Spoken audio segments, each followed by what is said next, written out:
चलिए, पहला life cycle hook कौन है? जल्दी बोलिए। On change. NG on change. NG on change. Next. NG on it. NG sorry on INIT। Next.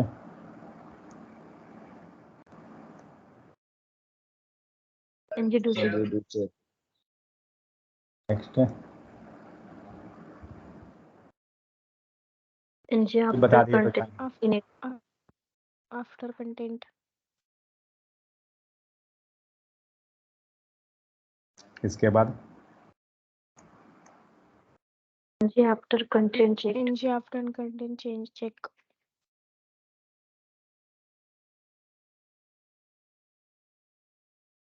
इसके बाद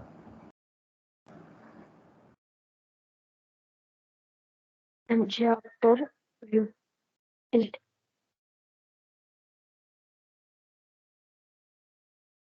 इसके बाद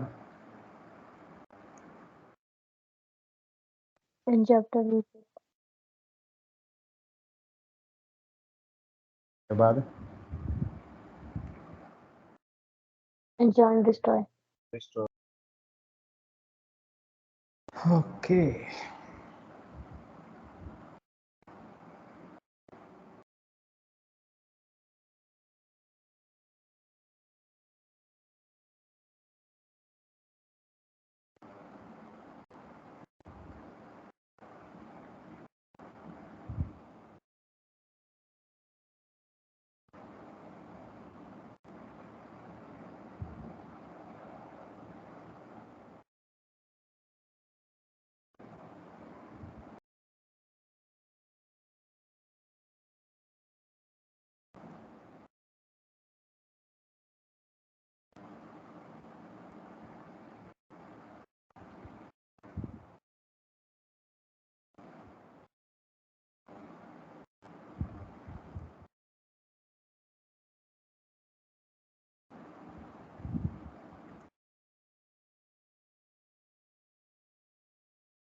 ये ऊपर नहीं जाता है क्या सेक्शन?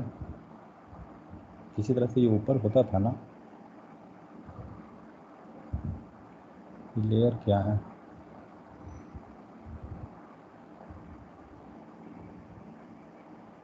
ओके, इतना में हाँ मैनेज हो जाएगा। ओके। एनजी ऑन चेंज कब कॉल करेगा?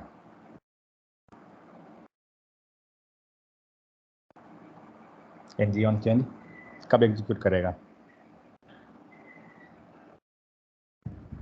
जब इनपुट एंड आउटपुट के चेंजेस होंगे प्रॉपर्टी में। ठीक है, तो इनपुट एंड आउटपुट यहाँ लिख देते हैं चेंज डिटेक्टेड इन। ठीक है, तो जब हमारा चेंज डिटेक्शन होगा इनपुट एंड आउटपुट में तब हमारा एनजी ऑन चेंज कॉल करता है। फाइन। एनजी ऑन इनिट जब कंपोनेंट ऑन पेज लोड, जब पेज लोड हुआ तो क्या हुआ कि आपका कंपोनेंट लोड किया, कंपोनेंट जैसे ही लोड हुआ तो आपका प्रॉपर्टी इनिशियलाइज करता है। ठीक है, तो हम यहाँ बोल सकते हैं प्रॉपर्टी इनिशियलाइज। फाइन। आप वो बोल सकते हैं कि ऑन मीन्स स्टार्टिंग स्टेज पे लिख दीजिए at the loading of component time. ठीक है, तो जैसे ही आपका कंपोनेंट लोड हुआ प्रॉपर्टी इनिशियलाइज हुआ एनजी ऑन इट आपका कॉल हो गया। एनजी डू चेक, जिनको पता है जल्दी जल्दी थोड़ा बताइए। नहीं पता है तो फिर तो मैं बता ही रहा हूँ। ng2 चेक कब कॉल करेगा? जब हमारा कोई भी टाइप का चेंजेस डिटेक्ट होगा, ठीक है, any type of changes detection, fine, कोई भी चेंजेस डिटेक्ट हुआ आपका ng2 चेक कॉल हो जाएगा। अब आते हैं ng आफ्टर कंटेंट इनिट कब कॉल होगा?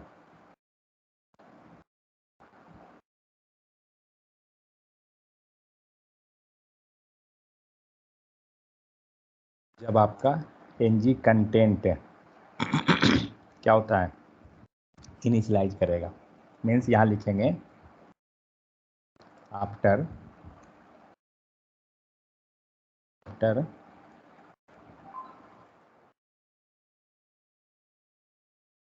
इनिशियलाइजेशन ऑफ ng कंटेंट, ठीक है। और क्या, you will initialise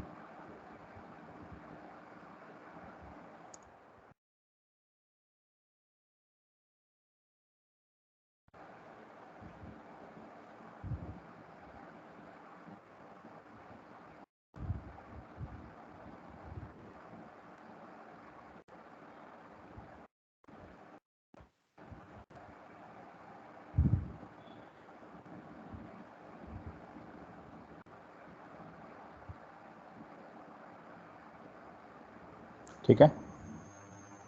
ng on init में क्या हुआ, प्रॉपर्टी इनिशियलाइज हुआ है। ng आफ्टर कंटेंट इनिट में क्या हुआ, व्यू हमारा इनिशियलाइज हुआ है। क्लियर। नेक्स्ट आते हैं, sorry 1 second.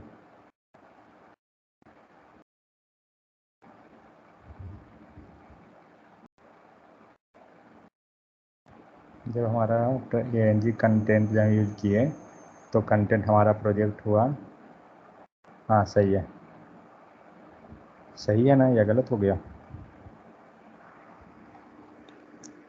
View initialise content जब हमारा प्रोजेक्ट हुआ,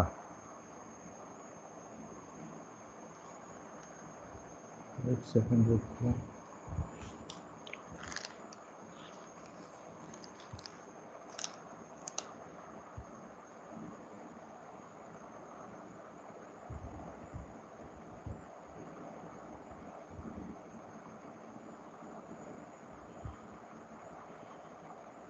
हाँ गलती कर दिया यहाँ पे, 1 सेकंड। दोबारा नीचे जाएगा, ये कब कॉल करेगा, जब हमारा ng हाइफन कंटेंट, वो लाइन हमारा सही था, CONTENT, हाँ, तो कब हो जाएगा, आफ्टर ng कंटेंट बिल क्या, इनिशियलाइज, TIALIZ। और ng कंटेंट मतलब क्या होता है, जब हमारा कंटेंट प्रोजेक्ट होता है दूसरे कंपोनेंट में, after ng content will initialise, ठीक है। और ng आफ्टर कंटेंट चेकड क्या होगा, जब हमारा when any changes detected in the ng hyphen content,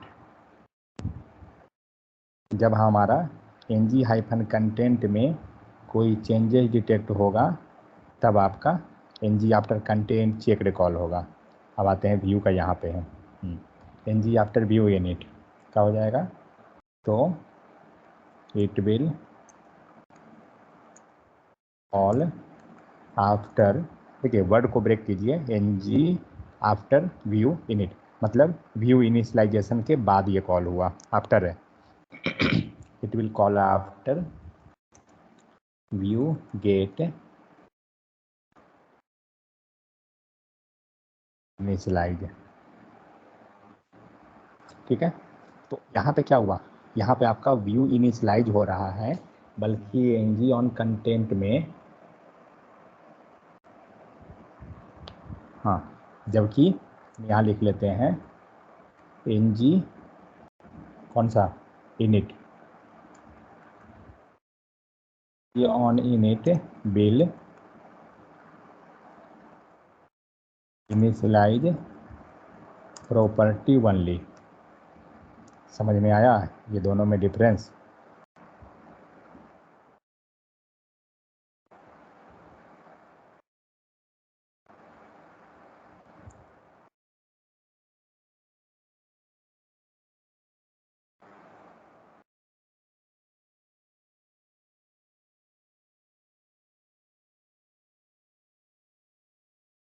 When any changes detected in the view, ठीक है, तो ये हुआ। और डिस्ट्रॉय कब होगा? when we लेफ्टिंग के बदले में लिविंग लिख दीजिए। कंपोनेंट भी लिविंग कंपोनेंट मीन्स इसका यूज क्या है?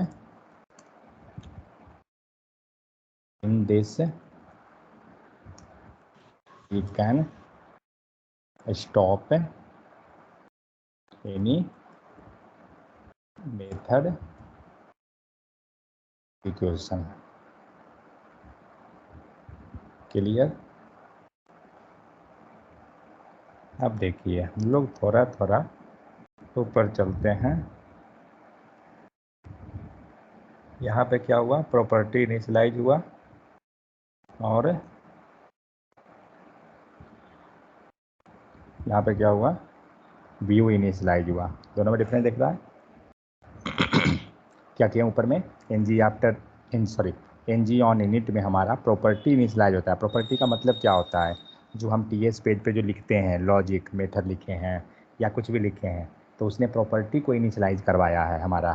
ठीक है, हमारा उस टाइम तक व्यू क्रिएट नहीं होता है। व्यू का मतलब डॉम, जो यूआई हमारा रेडी हो रहा है, एचटीएमएल जो बना है। एक्चुअली ऐसा नहीं है कि हम लोग कॉल किया एचटीएमएल कॉल हो जाएगा, नहीं, वो मेटा डेटा के हेल्प से ही होता है। ठीक है, तो व्यू तब तक हमारा कॉल नहीं होता है। और एनजी आफ्टर कंटेंट यूनिट में क्या होगा? इसके अंदर व्यू हमारा इनिशियलाइज कर जाएगा। ठीक है, अब वही चीज़ हमारा, तो यहाँ तक क्लियर। फिर इसके ऊपर हम लोग चलेंगे, छोटा छोटा आइडिया देखेंगे कि कैसे इजी होगा। थोड़ा सा इसको लिखना है तो लिख लीजिए, क्योंकि यही इतना ही एनफ है। मैं ऐसे सेंड भी कर देता हूँ, स्क्रीन शॉट इसका लेना होगा मुझे।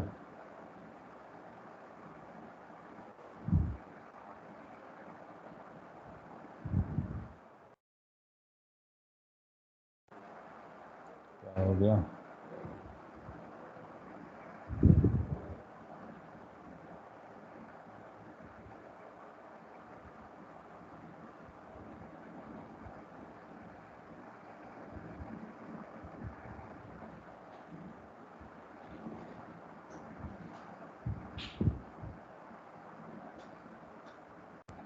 अरे स्नैपिंग टूल कहाँ गया?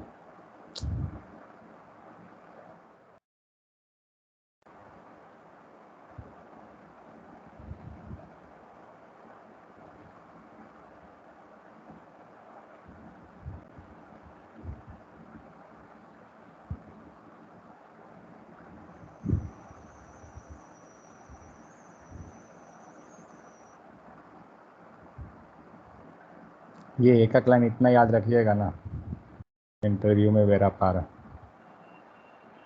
क्या स्क्रीन नहीं दिख रहा है? स्क्रीन नहीं दिख रहा है क्या? दिख रहे हैं सर। वो अश्विनी का नेटवर्क पहले इशू स्टक था था शायद। सर, मतलब थोड़ी थोड़ी देर बाद आ रही थी स्क्रीन। अब देखिए अब एक चीज़ हमें क्या देखना है ना, हमें याद करने का तरीका पर चलते हैं। ठीक है, तो सबसे पहले ये 3 को याद रखिए, आपको इजी हो जाएगा। ठीक है, तो ये 3 क्या कर रहा है?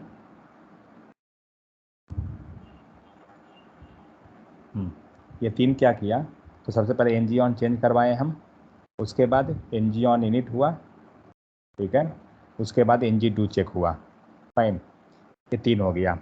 ये 3 कंप्लीट होने के बाद ये दोनों एक साथ, ठीक है, NG after content init, NG after content check रे, उसके बाद ये दोनों एक साथ NG after view init, NG after view checked, और लास्ट में डिस्ट्रॉय। समझ में आ गया? याद करना है तो ऐसे याद कीजिए, तुरंत याद रहेगा। पहले NG on change, NG on init, NG do check, 3 को याद हो गया। उसके बाद NG after content init, NG after content check, NG after view init, NG after view check, और फिर एनजी ऑन डिस्ट्रॉय। हम लोग एक चीज़ और चलते हैं इस पर। सपोज दैट आपने कोड पे वेरिएबल लिखा लेट ए इक्वल टू 10, ठीक है, और HTML पे इस ए को जो है ना हम बाइंड कर रहे हैं। अब मुझे ये बताइए कि पहले कौन एग्जीक्यूट करेगा? पहले आपका ये UI क्रिएट हो जाएगा या फिर ये एग्जीक्यूट करेगा? क्या लगता है? मतलब ये जो है हमारा HTML पे लिखाया, करेक्ट। मैं यहाँ सेपरेट लिखता हूँ, मैंने डेटा को इंटरपोलेशन कर लिया है। तो इसमें से सबसे पहले कौन एग्जीक्यूट होगा, ये TS पेज या HTML पेज? HTML page. अगर HTML पेज अगर लोड कर गया तो फिर डेटा मिलेगा क्या? ये ए, क्या लगता है? नहीं ना मिलेगा। और एक चीज़, आप HTML पेज जो बोल रहे हैं वो जावास्क्रिप्ट में चलेगा बट एंगुलर में नहीं चलेगा, क्योंकि एंगुलर में HTML पेज लोड किसकी हेल्प से होता है? कंपोनेंट के अंदर का पेज किसके हेल्प से? ओके वेट, उससे पहले आते हैं एंगुलर का फ्लो में कौन पेज पहले लोड होता है, component.ts या component.html? index.html में बात नहीं कर रहा हूँ, ध्यान रहे, मैं कंपोनेंट पे हूँ। तो कंपोनेंट का TS पेज या कंपोनेंट का HTML पेज कौन लोड हुआ पहले? लॉजिक सोचिए, समझ में आ जाएगा सारा यहाँ खेल। उधर पूछो तो TS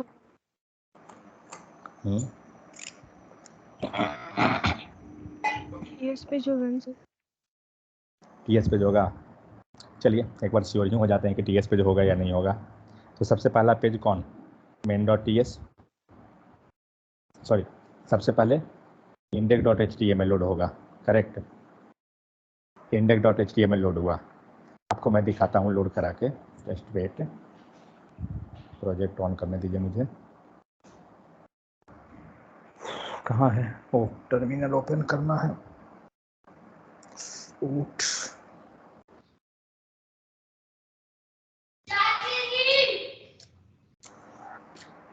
अरे जाओ, बुला रहा है भाई कोई। अरे सर बगल में एक चिल्ला रहा है, चांद आ गया, चांद आ गया, लग रहा है क्या आ गया। उसको भेज दो सूरज पे।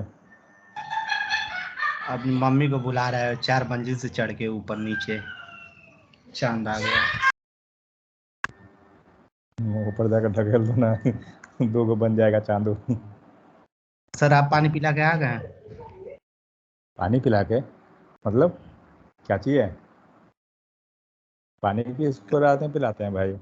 कारवा चौथ, क्या चाहिए? कारवा चौथ है ना, तो मना लिए? इसीलिए ना सर कलकत्ता गए हैं कल। हाँ कलकत्ता इसीलिए आए हैं करवा चौथ मनाने। मेरा ससुराल है यहाँ। देखिए ये पेज अगर हम index.html पे चलते हैं, ठीक है, और इसका हम लोग, सॉरी एलिमेंट भी नहीं, मुझे सोर्स में जाना है। नहीं नहीं नहीं, 1 सेकंड।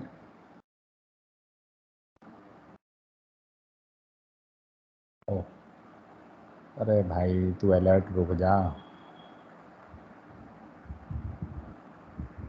क्या चीज़ आया? पूरा का पूरा index.html दिख रहा है। तो सबसे पहले हमारा index.html लोड हुआ, ठीक है। इसके बाद कौन लोड होता है? main.ts। कैसे? स्क्रिप्ट टैग दिख रहा है, जावास्क्रिप्ट हम लोग पढ़ते हैं स्क्रिप्ट। कौन लोड है हुआ यहाँ पे? runtime.js एक फाइल है। उसके बाद कौन? polyfill.js, ठीक है। उसके बाद style.js, उसके बाद script.js, उसके बाद vendor.js, उसके बाद main.js। समझ में आया? मतलब यहाँ के स्क्रिप्ट टैग जो है इसके जरिए आपका प्रोजेक्ट इनिशियलाइज होता है, लोड होना स्टार्ट किया। ये main.js वगैरह जो है तो इसके हेल्प से हम main.js में जाते हैं, ठीक है। मतलब main.ts जो हमारा फाइल है, ये रहा main.ts, दिख रहा है सारा फाइल यहाँ पे, polyfill.ts। और कौन लोड हुआ था? और नहीं है, हाँ vendor.js। देखिए कहीं पे वेंडर भी है क्या? होगा ही।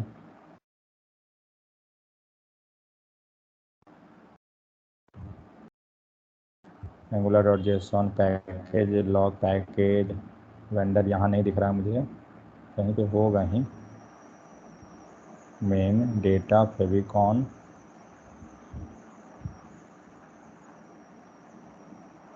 नहीं वो पता नहीं, कुछ कोई कोड होगा, कुछ होगा उसमें। देखिए क्या लिखा हुआ है इसमें।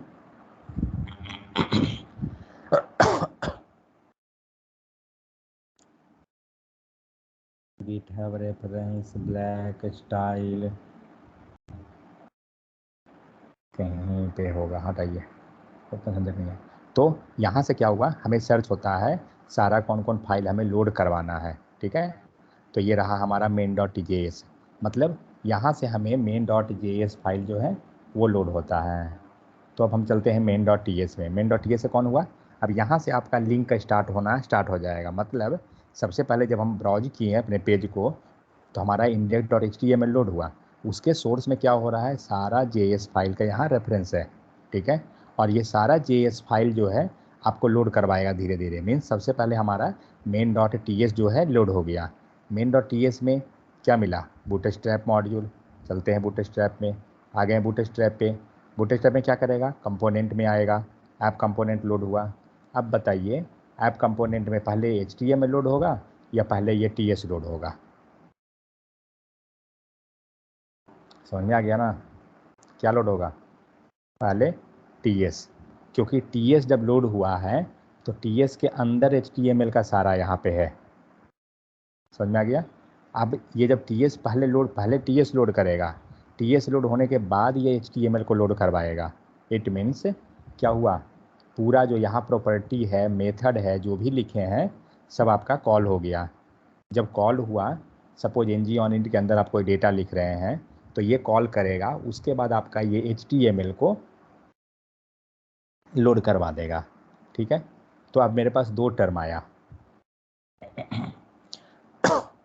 एक आता है व्यू मतलब क्या, HTML, और दूसरा क्या है, इसको यहाँ लेते हैं, दूसरा टर्म है आपका प्रॉपर्टी, मतलब क्या, TS पेज। अब बताइए सबसे पहले कौन,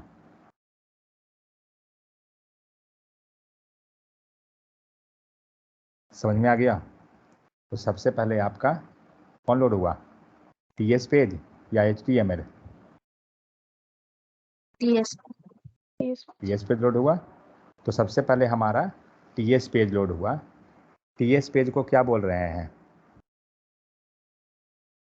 तो TS पेज को क्या बोल रहे हैं, प्रॉपर्टी। और व्यू को, HTML पेज को क्या बोल रहे हैं, व्यू। इसका मतलब सबसे पहले प्रॉपर्टी तब व्यू, करेक्ट। आइए लाइफ साइकिल में, सबसे पहले कौन, ng आफ्टर कंटेंट मतलब प्रॉपर्टी, और तब व्यू। बात समझ में आया, दिमाग में स्ट्राइक हुआ या नहीं हुआ?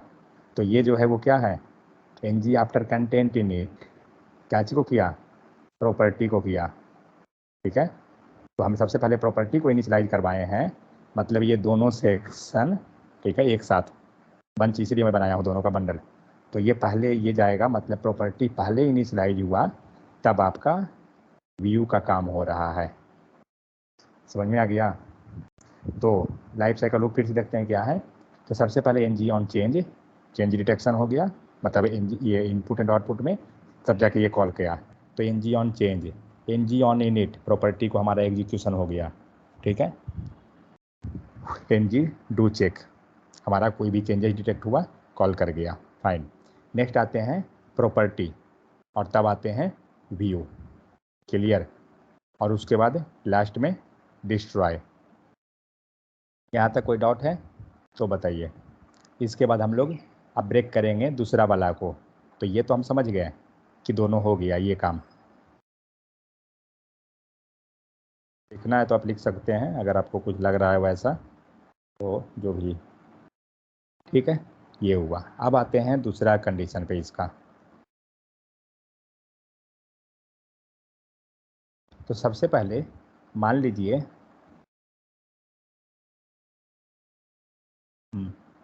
तो सबसे पहले वैल्यू इनिशियलाइज होगा या इसमें कुछ हम चेंजेस, अगर आपको इसका वैल्यू चेंज करना है, सपोज दैट आपको ए का वैल्यू जो 10 है नीचे लाइन पे आके ए इक्वल टू 20 करना है, ठीक है। ए इक्वल टू कुछ वैल्यू हमें चेंज करना है। अब बताइए सबसे पहले इसको हम उल्टा रख सकते हैं क्या? पहले ए इक्वल टू 23 और नीचे में 10, ये एक ए ऑप्शन है, ठीक है। दूसरा ऑप्शन हम ये बना रहे हैं, ए इक्वल टू 23 एंड दूसरा हमने लिया लेट ए इक्वल टू 10। सही कौन है, ऊपर वाला या नीचे वाला? मतलब ए या बी दोनों हुआ ना, ऊपर वाला सही है। इसमें पहला लाइन को हम क्या बोलेंगे, दूसरा लाइन को क्या बोलेंगे? मान लीजिए ये लाइन है, इसको हम क्या बोलेंगे और ऊपर वाला को क्या बोलेंगे? क्या क्या चीज़ कहला सकता है? ये लाइन क्या कहलाएगा और ये लाइन क्या कहलाएगा?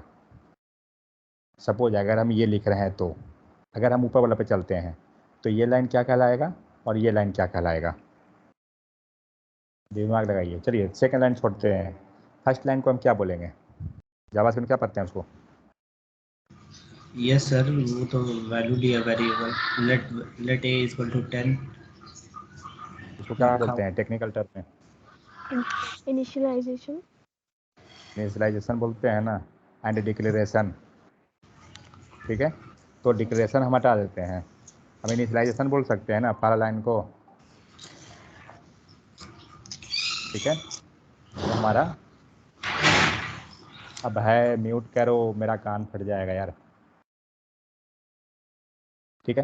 तो यहाँ क्या हुआ, इनिशियलाइजेशन, फाइन। जब तो इसको इनिशियलाइजेशन को शॉर्ट में हम इनिट बोल दें, चल सकता है। तो अब सोचिए नीचे वाला लाइन में क्या हुआ है, नीचे वाला सेकंड लाइन क्या हो रहा है, मतलब ये वाला में जिसमें 23 हुआ है, वैल्यू असाइन हो रहा है ए को। वैल्यू तो असाइन ऊपर हो गया है ना, नीचे क्या हुआ है, वैल्यू चेंज हुआ है, बोल सकते हैं या नहीं? हाँ चेंज हुआ है। ए इक्वल टू पहले आपका 10 था, नीचे में हमने ए इक्वल टू 23 कर दिया। तो पहले क्या किए यहाँ पे पहले हम लोग ने इनिशियलाइज करवाया वैल्यू को, सेकंड में हम लोग चेंज किए हैं, करेक्ट, यही हुआ है। आइए इधर क्या किए हैं, सबसे पहले हम लोग इनिट किए हैं इनिशियलाइज, और तब क्या किए, चेक। चेक का मतलब क्या, चेंज। कल हम लोग देखे थे ना जो चेंज डिटेक्शन, कि जब जब चेंज होगा तो चेक वाला कॉल होगा, वही हुआ है। तो फर्स्ट इनिशियलाइज हुआ है और तब चेंज हुआ है। सिर्फ यहाँ नहीं, ऊपर भी आप देखिए, एनजी ऑन चेंज को छोड़ दीजिएगा, एनजी ऑन चेंज का अपना वो अलग कैटेगरी है इनपुट आउटपुट में। यहाँ देखिए सबसे पहले क्या हुआ, वैल्यू इनिशियलाइज हुआ, तब चेंज डिटेक्शन हुआ, हो रहा है। यहाँ पे क्या किए हैं, पहले हमने वैल्यू को इनिट किया कंटेंट इनिट में, ठीक है, और फिर हम एनजी आफ्टर कंटेंट में चेक किए, मतलब चेंज को डिटेक्ट किए, फाइन। नीचे देखिए एनजी आफ्टर व्यू इनिट, पहले व्यू आपका इनिशियलाइज हुआ, फिर आपने व्यू को क्या किया, उसका चेंज डिटेक्शन किया, आप उसको चेक किए हैं, और लास्ट तो डिस्ट्रॉय है ही। कुछ समझ में आया हो क्या रहा है? तो ये पूरे कंक्लूजन इसका ये है कि सबसे पहले हमारा जो लाइफ साइकिल हुक स्टार्ट होता है तो प्रॉपर्टी को इनिशियलाइज पहले कर देते हैं, ठीक है। प्रॉपर्टी इनिशियलाइज पहले हुआ, प्रॉपर्टी जैसे ही इनिशियलाइज होगा तो सारा चेंज डिटेक्शन कॉल हो जाएगा, फाइन। मतलब कुछ भी चेंजेस आया वो आ गया। प्रॉपर्टी इनिशियलाइज करने के बाद हम क्या चले हैं, एनजी आफ्टर कंटेंट इनिट, किस पे हुआ? जब हम HTML एलिमेंट को इनिशियलाइज करवा रहे हैं। HTML एलिमेंट को हम कंटेंट प्रोजेक्शन जो करते हैं ng कंटेंट के हेल्प से, ठीक है। तो पहले हमारा ng आफ्टर कंटेंट इनिशियलाइज होता है और तब हम उसको चेक करेंगे, ठीक है। फिर क्या करें? फिर हम व्यू को इनिशियलाइज करवाए हैं और तब हमने व्यू को चेक किया है और तब हमारा लास्ट में ng ऑन डिस्ट्रॉय हो गया। समझ में आ गया? ये पूरा लाइफ साइकिल हुक का गेम यही है। अब एक क्वेश्चन यहाँ पे, एक चीज़ और रहा है, मतलब लाइफ साइकिल हुक हो गया। थोड़ा सा अगर हम इस पर डीप में थोड़ा जाएं तो एक चीज़ यहाँ और है, हम लोग उसको देख सकते हैं। कौन कितना बार कॉल होगा, ठीक है। एक चीज़ सोचिए, एक बार और मल्टी टाइम कौन होगा? वन टाइम, मल्टी टाइम देखना है हमें। ng ऑन चेंज कब कॉल होगा? कितना बार, एक बार या मल्टी बार? तो जब जब आपका इनपुट एंड आउटपुट में कॉल हुआ है तब तब ये कॉल होगा। मतलब हम इसको बोल सकते हैं मल्टी, क्योंकि ये हमेशा कॉल होगा कब? जब आपका इनपुट एंड आउटपुट में कॉल होता है, मीन्स चेंजेस।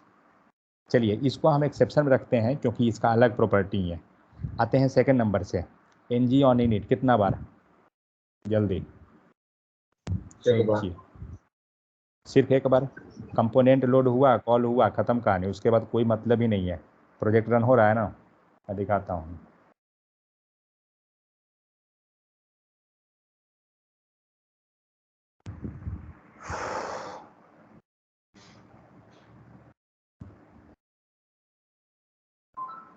चलते हैं, अरे यार कहाँ से आ रहा है?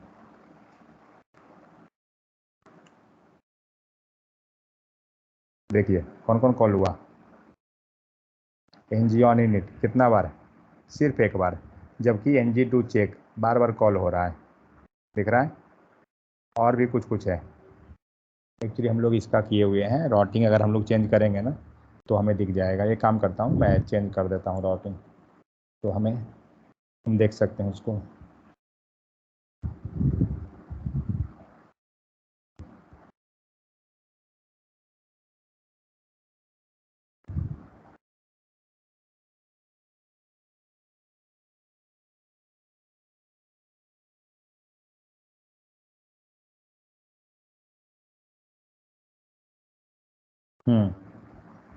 देखिए यहाँ कौन कौन कॉल कर रहा है। ng ऑन इनिट सबसे पहले कॉल हुआ, मीन्स ng ऑन चेंज के बाद ng ऑन चेंज आपका कॉल हो गया। ng ऑन इनिट एक बार कॉल हुआ, ठीक है। फिर I am parent component ng do check call हुआ। तो हमें उससे नहीं मतलब है, हमें मतलब है ng, किसको देख रहे थे? ng ऑन इनिट को। आप नीचे जाइए तो आप यहाँ देख सकते हैं क्या है, आपका टाइमर कॉल हुआ 1। यहाँ देखिए ये 3 लाइफ साइकिल हुक कॉल हुआ है, ये 4 को, but ng on init call नहीं हुआ है कभी भी, दिख रहा है। फिर सेकंड जब आया चेंज डिटेक्शन हुआ, ये सब कॉल किया, ठीक है, बट ng ऑन इनिट कहीं नहीं कॉल हुआ है, क्योंकि ng ऑन इनिट सिर्फ 1 टाइम कॉल होता है, कंपोनेंट लोड होते टाइम। तो कितना बार? एक बार। अब आते हैं ng डू चेक कितना बार? एक या मल्टीपल?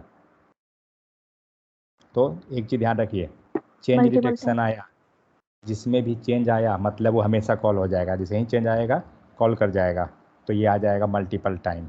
आप देख सकते हैं UI पे। हम लोग किसका बात कर रहे हैं? ng डू चेक, ठीक है, दिख रहा है। Do check inside app component, do check call हुआ, देखिए ऊपर से। तो सबसे पहले डू चेक कॉल हुआ यहाँ पे, और कहीं पे है, हाँ ये 3 वाला देखिए, ng डू चेक यहाँ कॉल हुआ क्योंकि चेंज डिटेक्शन हुआ। फिर देखिए, फिर यहाँ पे कॉल किया डू चेक क्योंकि चेंज आया। यहाँ पे जब हमारा 1 प्रिंट हुआ चेंज आ गया, ng डू चेक कॉल कर दिया। फिर 2 आया, फिर से डू चेक कॉल हुआ, दिख रहा है। सब जगह ng डू चेक कॉल हो रहा है, क्यों? क्योंकि चेंज डिटेक्शन आ चुका है। तो ये मल्टीपल टाइम कॉल करते जाएगा जब जब चेंज हुआ। कहने का मतलब हुआ जो हमारा इनिट होगा, जो इनिशियलाइजेशन का जो केस है वो 1 टाइम, ठीक है, लेकिन चेक्ड मतलब जिसमें चेंज डिटेक्शन हुआ, ये मल्टी टाइम। क्लियर? अब आप हर एक को हम क्रॉस चेक कर सकते हैं कि सच में ये ऐसा हो भी रहा है या नहीं। तो यहाँ तक तो हम पहुँच गए।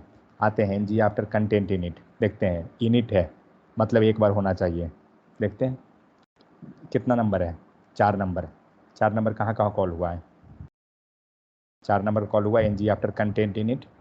देखिए 4 नंबर कहीं और आया, फिलहाल तो नहीं दिख रहा है, कहीं नहीं है।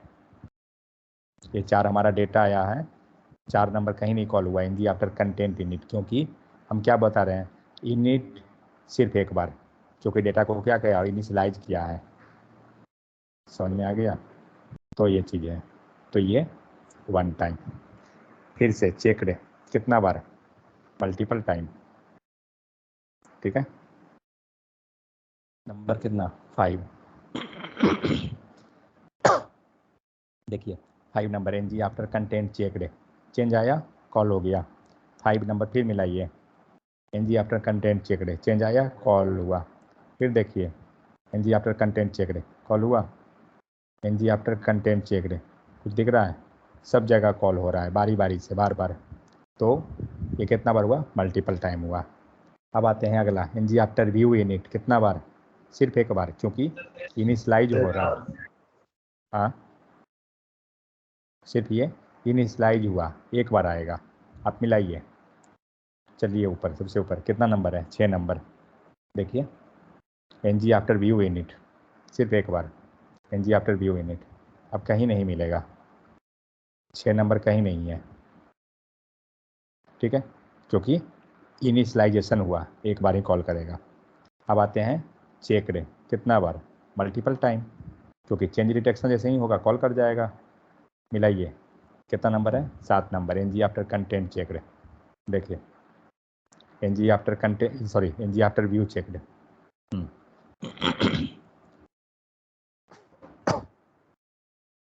7 नंबर यहाँ है, दिख रहा है 7 नंबर यहाँ है, देख रहा है।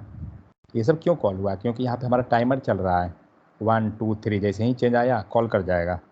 मतलब जिसमें चेक लगा हुआ है सब मल्टीपल टाइम कॉल होगा, जिसमें यूनिट लगा हुआ है वो एक बार कॉल होगा। ठीक है, वो मल्टीपल नहीं जाएगा। आता है एन जी डिस्ट्रॉय, कितना बार, ये बता दीजिए कितना बार।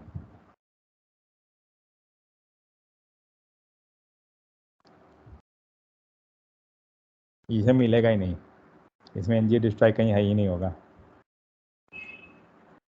क्या लगता है कितना बार होगा, एक बार, 2 बार, कि एको बार नहीं, इसमें कहीं नहीं दिखेगा इलाज का ग्रुप में। क्या चीज, एक बार कंपोनेंट को डिस्ट्रॉय कर देगा तो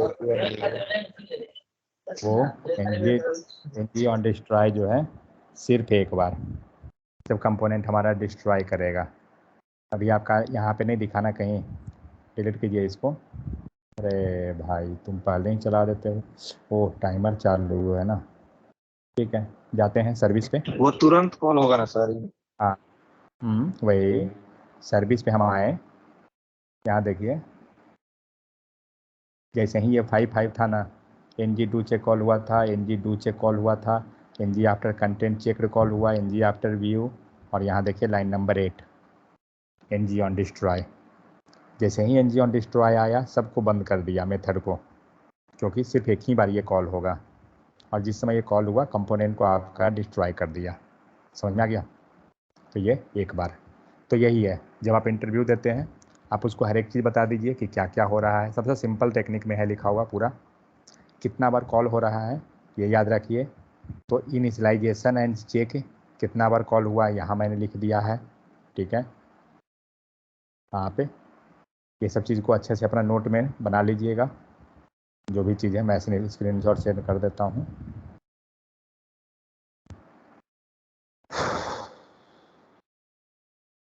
यहाँ जो लिखा हूँ ना, तो ये कल वाला ही मिला लीजिएगा, जो ऑलरेडी सीट में डाला हुआ है वो ज़्यादा बेहतर रहेगा, वहाँ से मिला के ही लिखिएगा। हो सकता है कुछ मिस्टेक भी हो गया वो लिखने में, जैसे मिस्टेक तो नहीं हुआ है लेकिन फिर भी कहीं पे सेंटेंस अपने हिसाब से बना लीजिएगा, जो भी सेंटेंस है हमारा। कहाँ गया,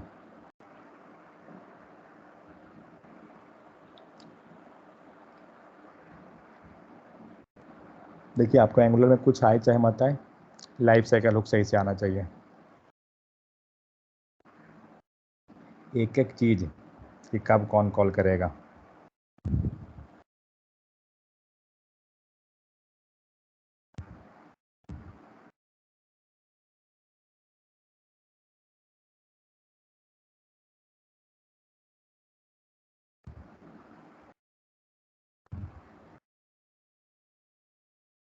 मतलब ये समझ जाइए कि इसको एकदम एक एक लाइन इसका याद रहना चाहिए, सीक्वेंस पूरा याद होना चाहिए। कब कौन कॉल करेगा, कितना बार कॉल करता है, ये सारा चीज़ आपको आना चाहिए, प्लस कोड के साथ। ठीक है, कोडिंग के साथ हमको देखना है। एटलीस्ट जैसे हम लोग किए हैं ना प्रैक्टिस, आप उस टाइप से एटलीस्ट उसको करके जाइए। ठीक है, चलिए ये हुआ आपको लाइफ साइकिल हुक। मैं आपको इसका डॉक्यूमेंट में दिखा देता हूँ एक बार, और कुछ नहीं है इसमें हम लोग का पढ़ने का। तो ये रहा लाइफ साइकिल हुक का ये सीक्वेंस पूरा यहाँ पे दिया हुआ है। It's called after content, it will called after NG content project to the component view. Same चीज़ लिखा हुआ है, कोई खास नहीं है। और कैसे कैसे कॉल हुआ है वो सीक्वेंस यहाँ दिखा रहा है आपको कि एन जी ऑन चेंज सबसे पहले कॉल हुआ, फिर हमारा एन जी ऑन इनिट में गया, उसी टाइम हमारा एन जी डू चेक में गया। एन जी ऑन इनिट करने के बाद एन जी डू चेक में आता है क्योंकि चेंज डिटेक्शन आया, चेंज डिटेक्शन आया, फिर N G after content check में आया चेंज करने, फिर यहाँ आया एन जी ऑन डिस्ट्रॉय कर दिया। यहाँ पे दिखा रहा है कि कॉल कितना बार कॉल हो रहा है। यहाँ पे ग्रीन, रेड एंड ग्रीन देख सकते हैं, कॉल्ड वंस और एवरी सब्सिक्वेंट कॉल, मतलब मल्टीपल। तो रेड वाला जो है ना वो सब सिंगल कॉल हुआ है। ठीक है, ग्रीन वाला जो है सब मल्टीपल कॉल हो रहा है, वही यहाँ दिखा रहा है डायग्राम में। तो और इसमें कुछ पढ़ने का नहीं है, लाइफ साइकिल हुक था ये पूरा, मैंने आपको बता दिया। हाँ, एक है change detection cycle. Before diving life cycle we understand the change detection cycle. Change detection मतलब why which kept template sync with the component angular update DOM whenever the value of the changes। 1 second रुकिए। And ठीक है, एक चीज़ है यहाँ पे change detection cycle है। ठीक है, कभी कभी इंटरव्यू पूछता है कि चेंज डिटेक्शन स्ट्रैटेजी होता क्या है। तो मतलब मान लीजिए कि कोई भी कंपोनेंट में कोई चेंजेस आया, ठीक है, तो वो क्या होगा ना कि लाइफ साइकिल हुक जो है उसको डिटेक्ट करेगा। ठीक है, और वो क्या करेगा, रूट ऑफ एप्लीकेशन से चेक करना स्टार्ट करेगा कि ये चेंजेस कहाँ पे आया है, किस कंपोनेंट पे आया है। अगर हमने कोई चेंजेस किया, आप यहाँ देख सकते हैं ये चेंजेस एक जगह हुआ है, कहाँ पे हो रहा है, जो देखिए होम कंपोनेंट डॉट HTML पे। लेकिन होम पे तो हुआ है, लेकिन कॉल किसको किसको किया, एनजी डू चेक कहाँ पे है, ऐप कंपोनेंट में। मतलब क्या किया, एक चेंज हुआ, सारे एप्लीकेशन को इसने लोड करवा दिया। ठीक है, पहले ऐप कंपोनेंट कॉल हुआ, फिर हमारा चाइल्ड कंपोनेंट कॉल हो रहा है, फिर हमारे नीचे का चाइल्ड कंपोनेंट कॉल हुआ, फिर आप यहाँ देखिए फिर डेटा आया, फिर नीचे जाके कॉल कर रहा है। मतलब कोई भी चेंजेस जब आ रहा है ना, ये पूरे एप्लीकेशन को रूट में जाके वो चेंज को डिटेक्ट करने के बाद वो ट्रिगर करता है और वो बताता है कि किसके किसका चेंजेस आया है, वो अपना अपना देख लो, सिंक कर लो। मतलब कुछ भी चेंज आएगा वो पूरा जो डेटा है, जो चेंजेस डिटेक्ट हुआ है, वो सिंक कर लेता है एक दूसरे में। सब मतलब सबको बोलता है अपडेट कर लो अपना अपना जो चेंजेस हुआ। सपोज दैट, मान के चलिए आप चलते हैं फ्लिपकार्ट पे,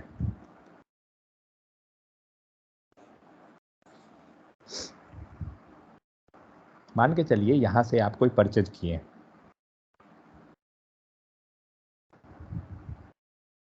ठीक है, यहाँ से हमने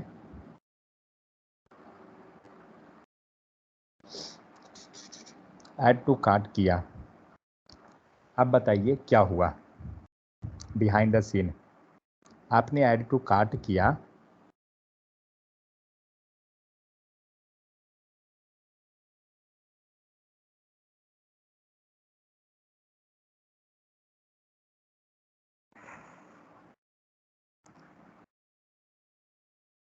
आपने प्रोडक्ट को लिया और ऐड टू कार्ट सेक्शन में आपका प्रोडक्ट आ गया, करेक्ट, कार्ट में आ गया। क्या क्या हुआ होगा, जैसे ही आपने ऐड टू कार्ट किया ना, इसने अपना मेन डेटाबेस से, मतलब जहाँ पे इसका मेन डीबी है वहाँ पे क्या किया, उसने प्रोडक्ट में एक माइनस कर दिया, करेक्ट, क्योंकि आपने वो प्रोडक्ट को ऐड टू कार्ट कर दिया, मतलब एक माइनस हो गया। अब मान के चलिए आप फिल्टर बाई कैटेगरी करते हैं, फिल्टर बाई कैटेगरी करते हैं तो यहाँ भी क्या हो रहा होगा, अब आपका एक प्रोडक्ट यहाँ पे कम हो गया, यहाँ नहीं दिखेगा एक प्रोडक्ट, करेक्ट। यहाँ पे देखा जाए तो एक माइनस हो गया क्योंकि आप उसको ऐड टू कार्ट कर चुके हैं। अब यही चीज़ जहाँ जहाँ इसका अपडेट होगा, इसका डिटेल, वहाँ वहाँ यह क्या होगा, सब जगह चेंजेस डिटेक्ट कर देगा, मीन्स सबको नोटिफिकेशन भेज देगा कि हमारा एक प्रोडक्ट जो है कम गया, ठीक है। लेकिन अभी भी एक चीज़ है, आपने प्रोडक्ट को परचेज नहीं किया है, आपने उसको जस्ट कार्ट में ऐड किया है, ठीक है। हो सकता है कि 10 मिनट के बाद आपने उसको कैंसिल कर दिया, कार्ट से रिमूव कर दिया। अब आप जैसे ही कार्ट से अगर आप इसको प्रोडक्ट को रिमूव करते हैं, ठीक है, तो क्या हुआ, ये प्रोडक्ट गया और मेन डेटाबेस में जाके फिर से जो माइनस हुआ था एक, अब फिर से उसने माइनस को हटा के उसने +1 कर दिया, करेक्ट, क्योंकि आपने प्रोडक्ट लिया नहीं, वापस कर दिया। फिर कैटेगरी में फिर कहीं और भी मान लीजिए कि अगर है या कहीं और है, मान लेते हैं कि 4 कंपोनेंट पे हमारा ये डेटा जा रहा था, तो ये क्या हुआ, जैसे ही आपने यहाँ पे कोई काम किया ना, तो जैसे ही यहाँ पे आप कुछ चेंजेस किए हैं, ये सबको नोटिफाई कर दिया कि हमारा यहाँ कुछ चेंजेस आया है, सारे को नोटिफिकेशन भेज दिया, समझे। या आपने ऐड टू कार्ट किया था या माइनस किया, कुछ भी हुआ सारे को नोटिफिकेशन जाएगा, ठीक है। उस हिसाब से वो अपना प्रोडक्ट को अपडेट करेगा। वही काम हम लोग यहाँ कर रहे हैं चेंज डिटेक्शन में, कि किसी भी कंपोनेंट में एक चेंजेस आया है, पूरे एप्लीकेशन को ट्रिगर किया गया कि आपको कुछ चेंजेस आया है, आप चेक करो कि क्या वो आपके कंपोनेंट का है, ऐसा हो रहा है। तो वही हमारा चेंज डिटेक्शन मैकेनिज्म होता है, उसको बोलते हैं। तो before diving into life cycle hook we need to understand the change detection cycle.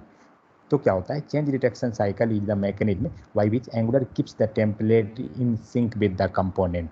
मतलब चेंज डिटेक्शन के कारण क्या होता है कि जो कंपोनेंट होता है वो सिंक होता है एक दूसरे से, मतलब किसी के पास चेंजेस आया है वो अपना इन्फॉर्म करेगा दूसरे को भी कि कोई आपका चेंजेस है, ऐसा है कुछ, तो वो अपडेट कर लेने के लिए, ठीक है।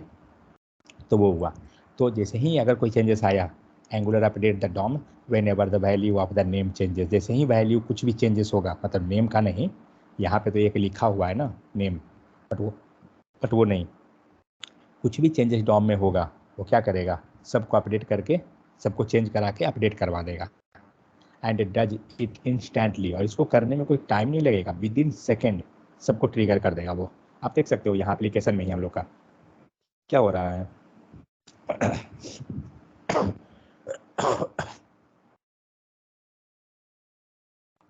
यहाँ पे जैसे ही वैल्यू चेंज हुआ, क्या हुआ, पूरे एप्लीकेशन को ट्रिगर करवा दिया ना।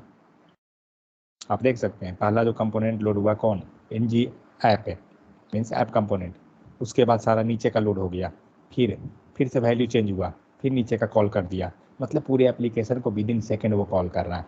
तो ये किसके हेल्प से होता है, चेंज डिटेक्शन मैकेनिज्म के हेल्प से, ठीक है। तो how does angular know when the value of name changes? It does so by running a change detection cycle on every event that may result in a change। कुछ भी हुआ है change detection cycle को वो hit करेगा, वो detect करेगा, ठीक है। तो इसका एक्चुअली 2 वैल्यू होता है चेंज डिटेक्शन का, एक होता है बाय डिफॉल्ट और दूसरा होता है on push strategy, change detection on push strategy. तो बाय डिफॉल्ट जो होता है वो क्या करता है कि कोई भी चेंजेस को डिटेक्ट कर लेगा, किसी भी टाइप का चेंजेस हो सकता है, वो रियल चेंज है या नहीं है, मतलब हो सकता है वो फेक चेंजेस भी हो, तब भी वो डिटेक्ट कर लेगा। लेकिन ऑन पुश जो है, जब कोई चेंजेस हुआ वो पुश कर दिया, तो वो चीज़। तो आप ये चीज़ याद रखिए कि चेंज डिटेक्शन होता क्या है, क्योंकि इंटरव्यू में ये पूछता है बहुत ज़्यादा, ठीक है। तो ये है, थोड़ा सा नीचे शायद होगा कहीं पे। फिर हमारा रहा कंस्ट्रक्टर, हम लोग पढ़ चुके हैं, NG ऑन चेंज पढ़ लिए। यहाँ बहुत सारा रामायण लिखा हुआ है, इतना रामायण से में नहीं मतलब है, हम लोग जो लिखे हैं ना एक लाइन वो एनफ है। यहाँ पे आपको कोड दिया हुआ है, बट आप चाहें तो इसको रन कर सकते हैं कि कैसे हो रहा है। तो पेरेंट और चाइल्ड हम लोग ऑलरेडी देख चुके हैं, तो उसका झंझट हमें नहीं है। सेकेंड चीज़, आप इसमें चाहें तो एक लाइन और ऐड कर सकते हैं एक्सप्लेनेशन के टाइम पे कि कौन पहले हुआ, और सपोज दैट आप ले रहे हैं अगर एनजी डू चेक, तो एनजी डू चेक कॉल कब करेगा? एनजी ऑन इनिट के बाद, मतलब उसके पहले कौन कॉल हुआ? N G on init. तो हम सीक्वेंस बताना चाहें तो हम बता सकते हैं कि पहले कौन कॉल किया। आप यहाँ देख सकते हैं, आपको यहाँ पे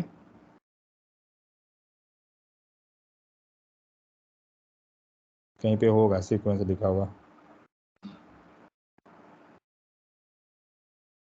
अच्छा, एनजी ऑन इनिट में है ना,